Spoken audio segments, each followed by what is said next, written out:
தமிழகம் எங்கும் Max Gold cash for your gold. Max Gold நீங்க தங்க மட்டும் இல்லைங்க, பிளாட்டினம், டைமண்ட், சில்வர், ரூபினி எதை வேணாலும் விற்கலாம். உங்களுக்கான பணம் ரொக்கமா கையிலயோ இல்லைன்னா பேங்க் அக்கௌண்ட்லயோ உடனடியாக செலுத்திடுவாங்க. மார்க்கெட் மதிப்பை விட 100 ரூபாய் ஒரு கிராமுக்கு உங்களுக்கு கூடுதலா கிடைக்கும். தமிழ்நாடு முழுக்க டோர் ஸ்டெப் சர்வீஸும் இவங்க ப்ரொவைட் பண்றாங்க. உங்களுக்கு கோல்ட விற்கணும்னு அதுக்கு ஒரே ஒரு பெஸ்ட் பிளேஸ் மேக்ஸ் கோல்டு தான். கால் 04445454545. வணக்கம். Big topic with Karthik Mayakumar. நம்ம படத்துல பார்த்த ஒரு சில காட்சிகள் நிஜத்துல இது இன்னும் நல்லா நடந்தா சூப்பரா இருக்கும்ல அப்படின்னு எதிர்பார்ப்போல, அப்பேற்பட்ட விஷயம் ஒன்று இப்ப நடந்திருக்குங்க. அதாவது தமிழ்நாட்டில் இலங்கையிலிருந்து வந்த தமிழர்கள் இருக்காங்களே, அவங்க ஓடி ஒளிஞ்சி வாழ்ந்துட்டு இருக்க வாழ்க்கை இன்னும் பல பேர் வாழ்க்கையில தொடர்ந்துகிட்டு தான் இருக்கு. அதுக்கெல்லாம் சேர்த்து வச்சு நம்ம மத்திய அரசு ஒரு முடிவு கட்டியிருக்காங்க. இதை பத்தி தான் முழுக்க பேச போற நிகழ்ச்சிக்குள்ள போலாம்.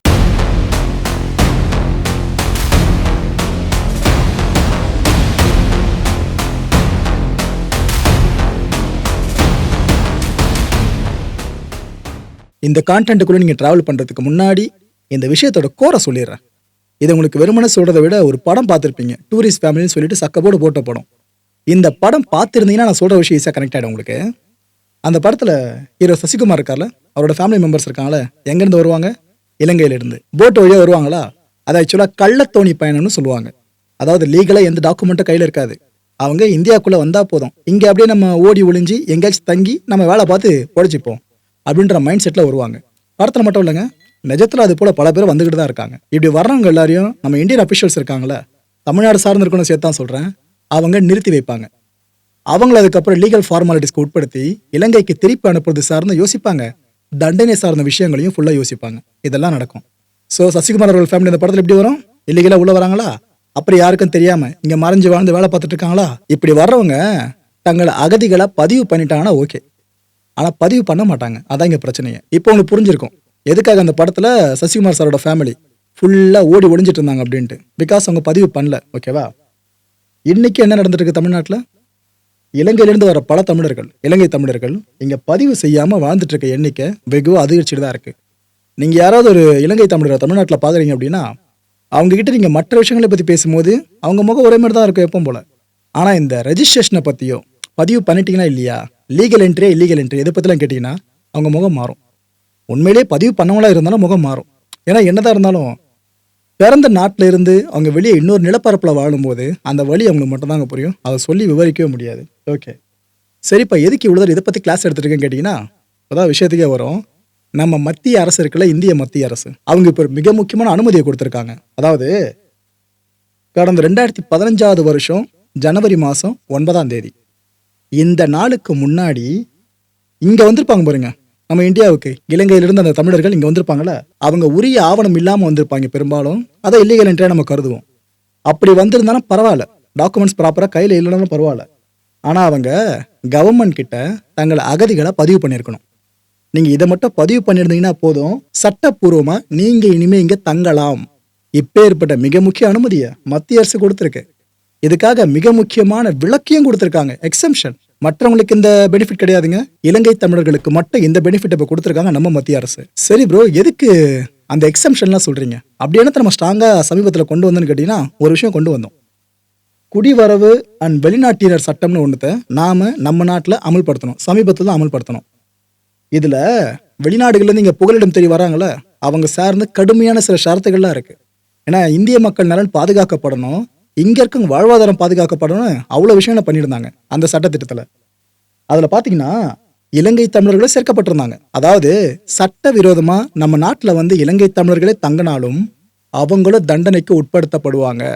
அப்பேற்பட்ட பனிஷ்மெண்ட் இருக்குல்ல, அதுல இருந்து இலங்கை தமிழர்கள் இப்ப எக்ஸம் பண்ணப்பட்டிருக்காங்க. இதுதான் இப்ப பெரிய விஷயமே. சோ இனிமே இலங்கை தமிழர்கள் சட்டவிரோத குடியேறிகள் கிடையாது கிடையாது கிடையாது. இந்த பொன்னான விஷயத்த இங்க பகிரங்கமா அனௌன்ஸ் பண்ணிக்கிறேன். சரி, இது போல ஒரு மேஜர் டிசிஷனை சென்ட்ரல் கவர்மெண்ட் எடுக்கிறாங்க அப்படின்னா அது எல்லா தரப்பும் வரவேற்கிறாங்கன்னு நினைக்கிறீங்களா? இன்ஃபேக்ட் தமிழ்நாட்டில் இருக்க மக்கள் ஆப்வியஸா எல்லாருமே வரவேற்கிறோம், இல்லைன்னு சொல்லலை. ஏன்னா தொப்புள் கொடி உறவுகள் நாம அவங்கள சும்மா சொல்லலை. இன்னொரு பக்கம் பார்த்தீங்கன்னா இல்லை சென்ட்ரல் கவர்மெண்ட் இந்த முடிவு எடுக்கக்கூடாது அப்படின்ட்டு மற்ற மாநிலங்களை சேர்ந்த பல பேர் பேச ஆரம்பிச்சிட்டாங்க. இப்போ சோஷியல் மீடியா முழுக்க இந்த சண்டை பெருசாக போய்கிட்டு இருக்கு. ஏன்னா அவங்களுக்கு தெரியாதுல்ல தமிழ்னா என்ன, தமிழர்கள்லாம் என்ன, அந்த விஷயம் அவங்களுக்கு பெருசாக தெரியாதுல்ல. அவங்கள பொறுத்த வரைக்கும் ஏதோ வெளிநாட்டில் இருக்கவங்க, அவங்க எதுக்காக டாக்குமெண்ட் என்னோட உள்ளே வந்து தங்கணும், அதெல்லாம் வேணாங்க அப்படின்னு அவங்க பேச ஆரம்பிச்சிட்டாங்க. இப்படி எதிர்மறையாக பேசுகிற சில பேர் இருக்காங்கல்ல, அவங்க என்னென்ன வாதங்கள்லாம் முன்வைக்கிறாங்கன்னா தமிழகத்தில் இருக்கிற தமிழர்களுக்கே வேலை வாய்ப்பு பெருசாக கிடைக்காது. அப்படி இருக்கிறப்ப இவங்கெல்லாம் வந்துட்டாங்கன்னா, தமிழ்ன்ற ஒரே காரணத்துக்காக இங்க வந்துட்டாங்க அப்படின்னா, அவங்க இங்க இருக்க தமிழர்களோட வேலை வாய்ப்பை பறிச்சுட்டா அப்படின்னு நமக்காக அவங்க பறிஞ்சு பேசுறாங்க. ஓகே, இதுல சரி இருக்கா தப்புன்றத மக்கள் நீங்களே எப்போ முடிவு பண்ணிக்கலாம். ஏற்கனவே வட மாநிலங்களை சேர்ந்தவங்க தமிழகத்துல மிதமிஞ்சி இருக்காங்களா? அவங்கள மாதிரியே இலங்கையிலிருந்து தமிழர்கள் அதிகப்படியா வந்து இங்க செட்டில் ஆகிற நிலைமை ஏற்பட்டுருப்பா அப்படின்னு பேசுறாங்க. ஸோ வட மாநில தொழிலாளர்கள் ஒரு பக்கம், இன்னொரு பக்கம் இலங்கை தமிழர்கள் இங்க வந்து தங்குறது ஒரு பக்கம், நடுவுல இப்ப இருக்க தமிழர்கள் மாட்டி தவிக்க போறீங்கன்னு அவங்க நமக்காக பரிவா பேச ஆரம்பிச்சிட்டாங்க. ப்ரோ எங்கேயும் இடிக்குதுன்னு கேட்டீங்கன்னா கொஞ்சம் வெயிட் பண்ணுங்க, நான் அவங்க சொல்றதெல்லாம் சொல்லிடுறேன், அதுக்கப்புறம் ஒரே லைன்ல இதுக்கான பதிலை கொடுத்துட்றேன். மூணாவது என்ன சொல்றாங்க, இலங்கை சிங்கள அரசு இருக்குல்ல அதுக்கு இது ரொம்ப சாதகமாயிடும்பா அப்படின்றாங்க. அதாவது இலங்கை தமிழர்கள் இதுக்கப்புறம் தமிழ்நாட்டிலே போய் தங்கிக்கலாம், இந்தியாவில் எங்க வேணாலும் போய் தங்கிக்கலாம் அப்படின்னு ஒரு ஆஃபர் முன்வைக்கப்பட்டா எல்லாரும் கிளம்பி இங்க வந்துருவாங்களே தமிழ் பேசுற மக்கள்லாம்.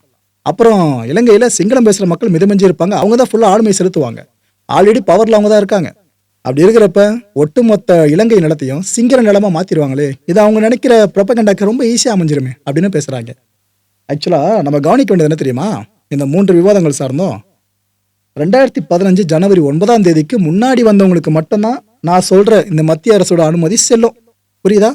அதுக்கப்புறம் வந்தவங்களுக்கு இந்த அனுமதி இப்போதைக்கு செல்லாது, பின்னாடி வேணா சேஞ்ச் பண்ணலாம், பட் இப்போதைக்கு செல்லாது. இந்த விஷயத்தை தெளிவா புரிஞ்சுக்கங்க. எங்கு பிறப்பினும் தமிழன் தமிழனே. ஒரு நிதர்சனமான உண்மையை பத்தி ஓப்பனா பேசுவோமா? ஓகே, இலங்கை தமிழர்கள் நிறைய பேர் ஐரோப்பாவை நோக்கி போனாங்களா? புகலிடம் தேடி இன்னும் பல பேர் அங்க வாழ்ந்துட்டு இருக்காங்களா? அமைதியா தான் வாழ்ந்துட்டு இருக்காங்க. அவங்க பெருசா கிரிமினல் கேசஸ் அவங்க மேல பெருசா பதிவாகிறதோ, அவங்க அது போல கிரிமினல் ஆக்டிவிட்டிஸ்ல ஈடுபடுறதோ பெருசா பார்க்க முடியல. ஆனா என்ன தெரியுமாச்சு, ஐரோப்பிய நாடுகள்ல இலங்கை தமிழர்கள் அங்க போய் தங்கின மாதிரியே நிறைய நாடுகளை சேர்ந்த மக்களும் அகதிகளா வர ஆரம்பிச்சாங்க. அவங்கள பல பேரும், அதாவது வேட்டு நாட்டு அகதிகள் இருக்காங்களா, இலங்கையை தவிர்த்து சொல்றேன், அவங்க பல பேரும் கிரிமினல் ஆக்டிவிட்டிஸ்ல ஈடுபட்டு கடைசியில் ஐரோப்பிய மக்கள் என்ன தெரியுமா மனசுல வந்துருச்சு, இமிகிரண்ட்ஸ்னாலே பிரச்சனை தான், இவங்க வெளிநாடுகள் இங்க வந்துட்டு நம்ம உயிரை வாங்கிட்டு இருக்காங்க ஃபுல்லா அப்படின்னு அவங்க எல்லாருமே கோவப்பட ஆரம்பிச்சாங்க. இவங்களோட பொதுவான கோவம் இருக்குல்ல, அதுல ட்ராப் ஆனவங்க தான் இலங்கை தமிழர்கள் அங்க. ஸோ செய்யாத ஒரு குற்றம் சார்ந்து அங்க பழி சொல்ல ஃபேஸ் பண்றாங்கன்னா அவங்க வழியை நம்ம புரிஞ்சுக்கணும். ஒரு மிக முக்கிய விஷயத்தை பத்தி பார்த்துட்டோமா, இன்னைக்கான பிரேக்கிங் நியூஸே அதுதான். அடுத்து இன்னொரு மிக முக்கியமான விஷயத்தை பத்தி சொல்றேன், இது எப்படி புரிஞ்சுக்கிறதுன்னு தெரியல மக்களே. அதாவது விஜயர்களை பெருசா தூக்கி பேசுறோம்னு நினைக்க வேணாம், சிறுமைப்படுத்தி பேசுறோம்னு நினைக்க வேணாம். இவரு மேடையில பேசின ஒரு விஷயம், இந்த 2வது மாநில மாநாடப்ப கச்சத்தீவை மீட்டு கொடுத்துருங்க அப்படின்னு மத்திய அரசு கிட்ட ஒரு வலியுறுத்தல முன் வச்சாப்ல, கோரிக்கையாலும் கேட்கல, வலியுறுத்தல மாதிரி தான் இருந்துச்சு அது.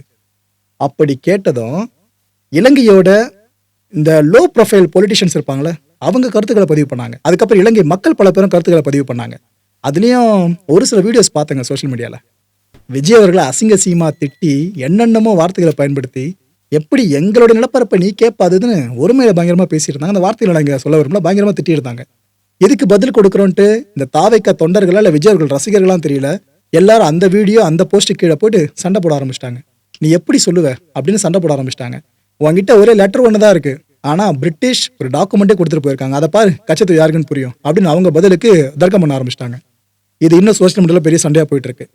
இதுக்கு மத்தியில அமைச்சர் சுந்தரலிங்கம், இலங்கையோட அமைச்சர், அவரும் கச்சத்தீவை பத்தி விஜய் பேசினார்ல அதுக்கு எதிரான கருத்துக்களை பதிவு பண்ணியிருக்காரு. நீங்க எப்படிங்க அப்படி பேசலாம் அப்படின்ட்டு. இவரை தொடர்ந்து யார் தெரியுமா பேசியிருக்கா, அதாவது ஒரு நடிகர் இப்ப தலைவரா மாறி இருக்காரு, அரசியல் கட்சி தலைவரா, இவரோட பேச்சுக்கு ஒரு நாட்டோட அதிபர் பதில் கொடுக்கிறாருன்னா இது எப்படிங்க பார்க்க முடியும்? எஸ், இலங்கை அதிபர் ரியாக்ட் பண்ணியிருக்காரு. இலங்கை அதிபர் அனுரகுமார திசாநாயக்கா இருக்கார்ல, அவரு 2 நாட்கள் பயணமா கச்சத்தீவு கிளம்பி வந்திருக்காருங்க. வந்தவர் இங்க இருக்க கடற்படை அதிகாரிகள் கூட தீவிர ஆலோசனையில் ஈடுபட்டிருக்காரு. இந்த ஆலோசனை முன்னிட்டே அவர் விஷயத்தை மக்களுக்கு தெளிவா சொல்லிட்டு தான் போனாப்ல. கச்சத்தீவு எங்களோட பூமி, அதை ஒருபோதும் ஒருத்தருக்காகவும் நாங்க விட்டு கொடுக்கவே மாட்டோம் அப்படின்னு தெள்ள தெளிவா பேசியிருக்காரு அனுரகுமார் அவர்கள். ஆனா ஒரு பேச்சுல விஜய்ன்ற பேர் அவர் மென்ஷன் பண்ணல. ஆனா தமிழ்நாட்டில் இது போலாம் பேசு பொருளா மாறி இருக்குன்னு அப்படி சொல்லியிருக்காப்ல. கச்சத்தீவு இஷ்யூ சமீப காலமா பெருசா பேசப்படுறது காரணம் விஜய் அவர்கள் தான், அதுல மாற்று கருத்து இல்லை. ஆனா இவருக்கு ஒரு நாட்டோட அதிபர் இருக்க ரியாக்ட் பண்ணிருக்காங்களே, அது இப்ப சோஷியல் மீடியா முழுக்க பெருசா பேசப்பட்டு இருக்கு. கச்சத்தீவு தீபத்தை கேந்திர கரகன் விசால சங்கவாதයක් ඇති වී இந்த கச்சத்தீவு அதை மையமாக கொண்டு ஒரு கருத்தாடல் இடம்பெற்று வருகிறது. භූමිය அது எங்களுடைய பூமி. මාවස කච්චතීව දූපතට යන බලාපොරොත්තු වෙනවා. நான் பின்னேறம் கச்சத்தீவுக்கு செல்வதற்கு எதிர்பார்க்கின்றேன். මේ මුහුදත් இந்த கடற்பரப்பு, මේ ගොඩබිමත් இந்த நிலப்பரப்பு, මේ අහසත් இந்த வான்பரப்பு අපේ ජනතාවට අයිති. எமது மக்களுக்கு சொந்தமானது. කිසිවෙකුට எந்த ஒரு நபருக்கும் බලහත්කාරයෙන් හෝ பலவந்தமாக ආධිපත්‍යයෙන් அல்லது ஒரு அதிகாரம் යටපත් කර ගැනීම සඳහා අපිට දෙන්නේ නැහැ. அதை அடிமைப்படுத்துவதற்கு நாங்கள் இடமளிக்க மாட்டோம். රටේ කොතනක ඉපදුනත් நாட்டில் எந்த ஒரு இடத்திலே මොන பிறந்தாலும் භාෂාව කතා කරත් எந்த ஒரு மொழியை මොන கதைத்தாலும் සංස්කෘතියෙන් ජීවත් වුණත් எந்த கலாச்சாரத்தினுள் එම வாழ்ந்தாலும் ජනතාවගේ අයිතීන් ආරක්ෂා කිරීම அந்த மக்களுடைய உரிமைகளை பாதுகாப்பது රජයක් හැටියට අපේ වගකීමක්. அரசாங்கம் என்ற அடிப்படையிலே அது எங்களது பொறுப்பு. අපි ඒක ඇති කරනවා. நாங்கள் அதை நிறைவேற்ற சிபிஐயோட மாநில செயலாளரான முத்தரசன் அவர் இப்ப என்ன தெரியுமா சொல்றாரு, அனிரகுமாரோட பேச்சு இருக்குல்ல, இது இந்தியா இலங்கை இரு நாட்டு நல்லுறவு இருக்குல்ல, இதை பாதிக்கிறதா அமைஞ்சிரும். தமிழக மக்களை இது ரொம்ப ஆத்திரம் மூட்டிடும் உங்களோட பேச்சு, நீங்க இப்படிலாம் பேசிடக்கூடாதுங்க அப்படின்னு அவர் ஒரு பக்கம் பேச ஆரம்பிச்சிட்டாரு. இலங்கைன்னு ஒரு பேச்சு வந்துட்டாலே இவர் சார்ந்த ரியாக்ஷனை பார்க்க வேண்டியது இருக்குல்ல. நாம் தமிழர் கட்சியோட தலைமை ஒருங்கிணைப்பாளரான சீமான் அவர்கள் அதான் சமீப காலமா விஜய் அவர்களை பெருசா டார்கெட் பண்ணிட்டு இருக்காருல்ல. ஏன்னா டிஎம்கே அப்போஸ் தான் அதிகமா பேசிட்டு இருப்பாரு. ஆனா இப்ப சமீப காலமா டிவிக்கு சார்ந்து பெருசா டார்கெட்டை முன்வைக்க ஆரம்பிச்சிட்டாரு. ஒருவேளை 2026 எலெக்ஷன்ல இவங்களோட ஓட்டு வங்கி இருக்குல்ல, அது டிவிகே பக்கம் ஓரளவுக்கு போயிடுமோன்ற அந்த தயக்கமும் இருக்கதான் செய்யும். அரசியல் பேசிக் அரசியல் தெரிஞ்ச எல்லாருக்குமே இந்த விஷயமும் புரியும்.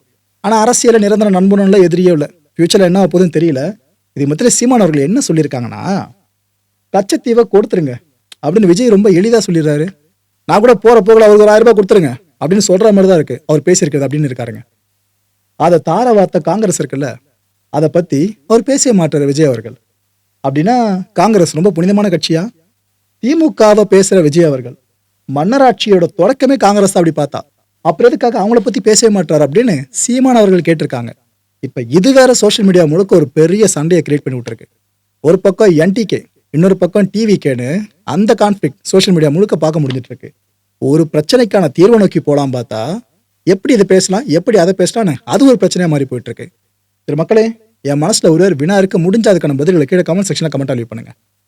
மத்திய அரசோட இப்போதைய அனுமதி முடிவு இருக்குல்ல இலங்கை தமிழர்கள் சார்ந்து, நம்ம அரசோட இந்த திடீர் மனமாற்றம் இருக்குல்ல, இதுக்கு எது காரணமா இருக்கும்னு நினைக்கிறீங்க? சில பேர் மாநில அரசு கொடுத்த அழுத்தம்லாம் சொல்றாங்க. அந்த அளவுக்கு அழுத்தத்துக்கு அடிப்பணியாம இருந்தா பல விஷயங்கள் நம்ம கோரிக்கை முன் வச்சுட்டு செஞ்சிருக்கலாம். பட் பெருசா செஞ்ச மாதிரிலாம் தெரியல.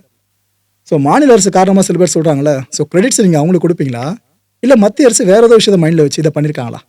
அடுத்த நிகழ்ச்சியை சந்திக்கலாம். நன்றி, வணக்கம். தமிழகம் எங்கும் Max Gold, cash for your gold. Max Gold நீங்க தங்க மட்டும் இல்லைங்க, பிளாட்டினம், டைமண்ட், சில்வர், ரூபினி எதை வேணாலும் விற்கலாம். உங்களுக்கான பணம் ரொக்கமா கையிலயோ இல்லைன்னா பேங்க் அக்கௌண்ட்லயோ உடனடியாக செலுத்திடுவாங்க. மார்க்கெட் மதிப்பை விட 100 ரூபாய் ஒரு கிராமுக்கு உங்களுக்கு கூடுதலா கிடைக்கும். தமிழ்நாடு முழுக்க டோர் ஸ்டெப் சர்வீஸும் இவங்க ப்ரொவைட் பண்றாங்க. உங்களுக்கு கோல்ட விற்கணும்னா அதுக்கு ஒரே ஒரு பெஸ்ட் பிளேஸ் மேக்ஸ் கோல்டு தான். கால் 04445454545. வணக்கம் மாயம் ஸ்டுடியோஸ் நண்பர்களே.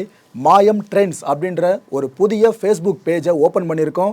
நீங்கள் யூடியூப்பில் பார்த்துட்டு இருக்கீங்களா நம்மளோட கான்டென்ட்ஸ்லாம், இதெல்லாம் விட ஒரு படி மேலே ரொம்ப கிறிஸ்பாகவும் ரொம்ப சூப்பராகவும் நிறைய கான்டென்ட்ஸ் உங்களுக்கு இந்த பேஜில் காத்துட்டு இருக்குங்க. ஸோ உடனடியாக ஃபேஸ்புக் பிளாட்ஃபார்ம் போங்க, மாயம் ட்ரெண்ட்ஸ்னு டைப் பண்ணி சர்ச் பண்ணி நம்ம பேஜை ஃபாலோ பண்ணுங்கள். அப்படியே நம்ம சேனலே நீங்கள் சப்ஸ்கிரைப் பண்ணிட்டீங்க அப்படின்னா இன்னும் நிறைய புது புது கான்டென்ட்ஸை உங்களுக்காக ப்ரொடியூஸ் பண்ணி கொடுத்துக்கிட்டே இருப்பாங்க. நீங்கள் பண்ணுற ஒவ்வொரு சப்ஸ்கிரிப்ஷனும் எங்களுக்கு பெரிய மோட்டிவேஷனாக அமையும்.